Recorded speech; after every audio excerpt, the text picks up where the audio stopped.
Welcome to the final episode of our Omnibus series on the Winning Brief Soundbites. I'm Mabel. You now know what the Omnibus Package is, who still has to report under the CSRD, and how due diligence works under the revised CSDDD. In this episode, we bring it all together from a practical angle. What does this mean for you as a lawyer, and what should you be doing right now? Let's review the key timelines because on this topic, dates matter. The directive enters into force 20 days after publication in the official journal, expected around March 2026. Member states must transpose the directive into national law by 26 July 2028.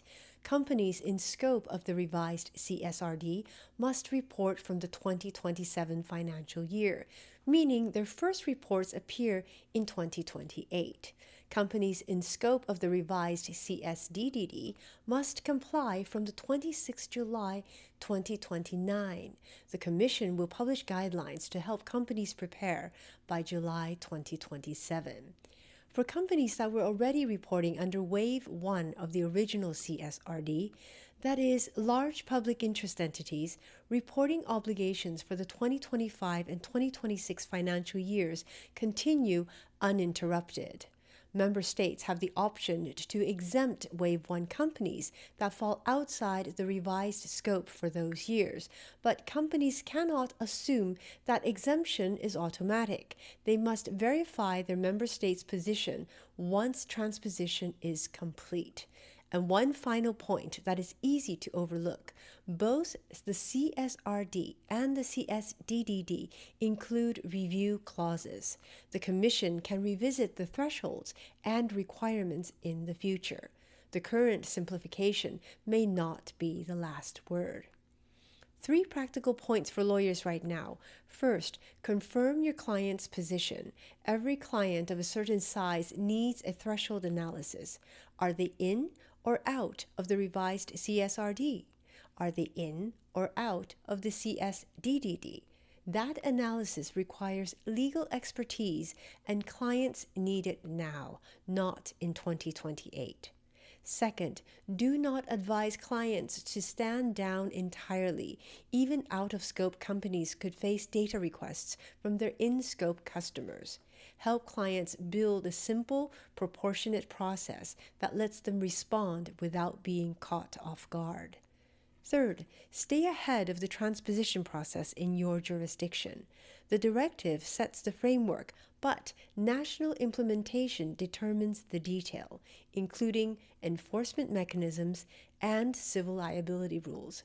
The lawyer who knows their national transposition before the client asks is the lawyer who adds real value. Now let's look at the phrases we just covered. 1. On this topic, dates matter. A simple, emphatic sentence that immediately signals to a client that timing is critical. 2. Companies cannot assume that exemption is automatic. Cannot assume is a careful professional way to say, do not take this for granted. Saying this to a client signals that they need to take active steps rather than wait. 3. The current simplification may not be the last word. The last word is a natural English idiom for the final decision on something. Using it here signals awareness of the review clauses without causing unnecessary alarm. 4. Do not advise clients to stand down entirely. Stand down means to stop activity, to withdraw. This phrase is the professional way to say, do not switch off. The risk is still there, even if it has changed shape. 5. Stay ahead of the transposition process in your own jurisdiction. Stay ahead of means to be proactive, to anticipate what's coming and prepare for it before it becomes urgent. Time to practice. Repeat after me.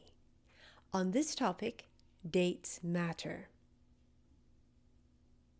Companies cannot assume that exemption is automatic.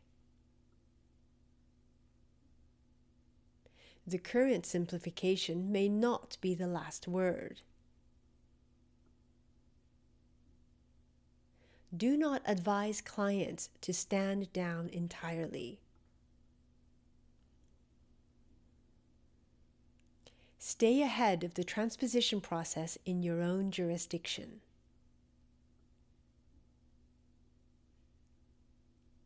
And that is a wrap on our EU Omnibus series. You now have the vocabulary and the context to hold your own in any conversation about this legislation, with clients, with colleagues, in writing and in meetings. Keep learning with the Winning Brief Soundbites. See you in the next series.